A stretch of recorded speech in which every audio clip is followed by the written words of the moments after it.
I have my notes in front of me, so that's how I'm gonna organize my thoughts. We were asked to share what we learned, our thoughts, beliefs, and experiences about the video. So starting off, I was only, I guess, 7 when Obama got elected, and I guess 15 when he got out of office. So that's still pretty young, I think. Obviously can't vote yet, so I didn't pay attention, I guess, a lot to what was going on with him. I mean, I was just starting high school when he got out of office. I feel like I didn't care. That's when I first started forming my own political beliefs, things like that. So to see the things that he had to deal with while in office, it was pretty upsetting watching the videos. I won't lie.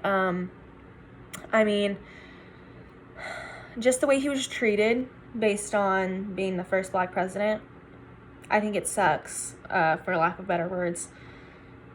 I don't think he deserved to get treated that way. Obviously, I don't know everything that went on during his presidency, and that sucks. I wish in my adolescent years I kind of paid more attention, I guess, because now I'm almost 20 and I have a president who I don't care for necessarily, and there's not much I can do about it. So I wish I wish I would have paid more attention when I was younger to the things that were happening.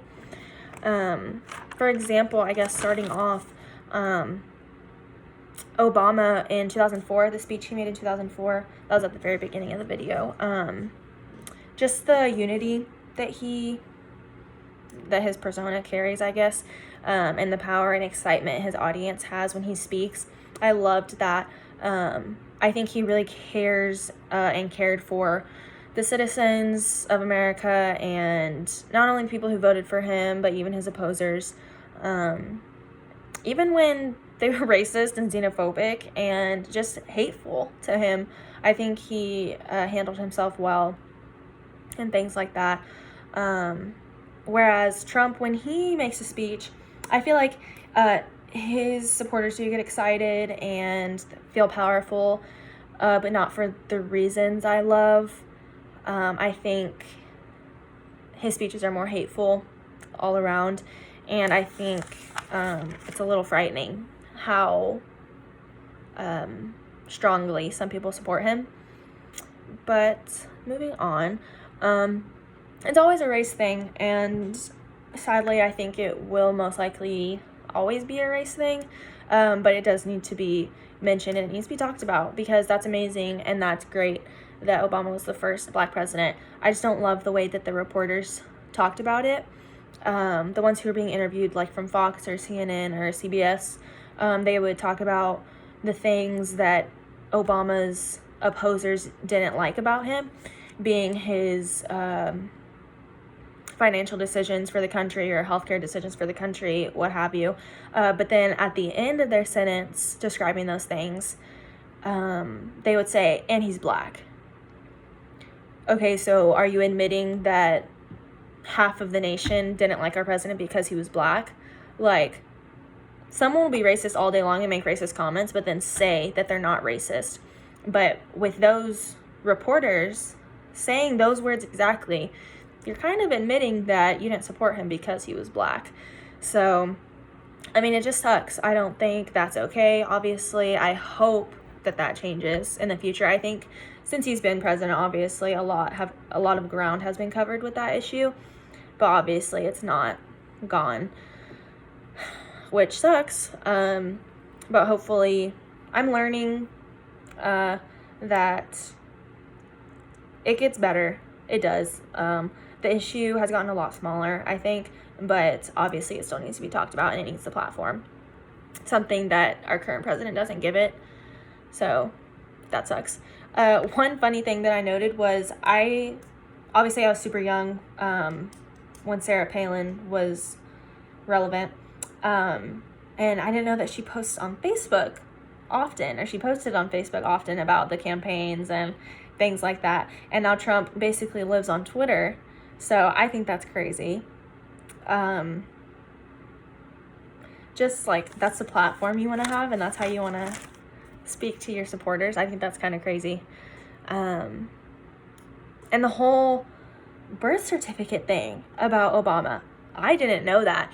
I watched these videos on YouTube called Finger the Pulse by Jordan Kepler, I think is his name, from Comedy Central. So yeah, it is obviously comedy, but they talk about politics, I'm sure you know, but if you haven't watched them, I would go watch them. They're pretty crazy.